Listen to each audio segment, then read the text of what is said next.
195వ సంవత్సరం ఈ సరసాహితీ ఈ సరసభారతి సాహిత్య సభలు చేసిన సభాసదులు అధ్యక్ష సైన్యంగా మహానుభావులందరికీ పండితులందరికీ కూడా నమస్కారాన్ని. ముందుగా ఇది ఉగాది సందర్భంగా జరుగుతున్న సభ కాబట్టి ఉగాది చదివిస్తూ ఉగాది సందర్భంగా పద్యాలు చెప్తూ పరహ పుల్లింగం పరా స్త్రీలింగం ఇది పరాభవలు పరాభవలు పరాభవలు ఇలా పరాభవత్సరమేంచే ఇచ్చగము పరాభవమిగా ఉచ్చగమనియం పరాభవము కలపదాము పరాభవులనే అందరం అంచు ఇటు తెలుపు ఓ పరాభవముగాది అనేకుడు ప్రాంజలింతు. ఈ పరాభవ నామ సంవత్సరంలో అద్వైత భావన ఉంది. అద్వైతం అఖిలం సర్వజగం అద్వైత తత్వం సర్వజగం అద్వైత తత్వం వేగా అద్వైతం మన నీకు లేనని భేదం ఇంతలు లేకయం తత్వైతం తత్వైతం వీడ సర్వజనులు తాదాత్మ్యతం పొందగా విద్వేషములు లేక విశ్వముగడై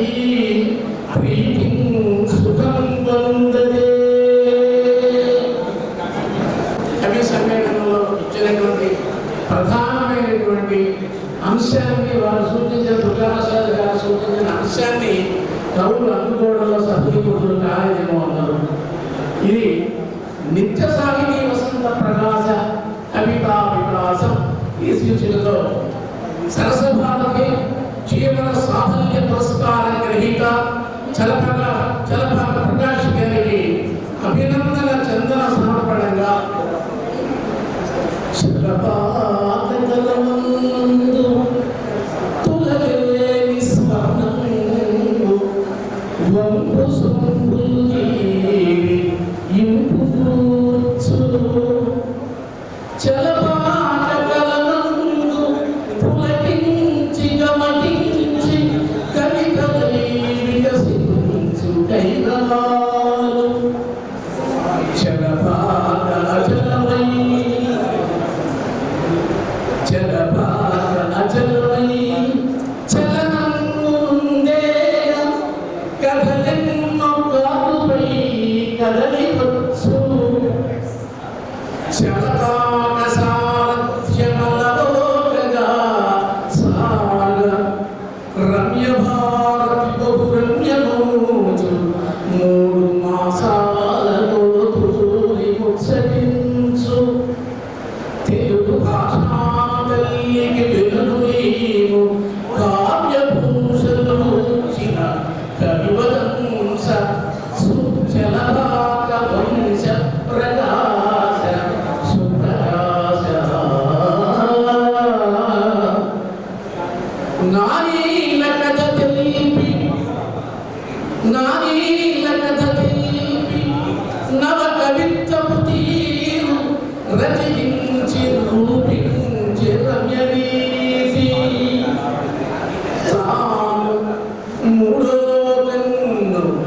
తనివారగా విప్పి తాను మూడో కన్ను తనివారగా విప్పి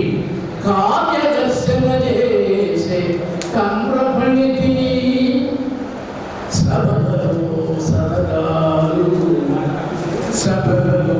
సరదాలు సాహిత్య కుసుమాలు దోసిల్లతో దూసి పోసినాడు విజయమాడ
ప్రమోద్ రావాలి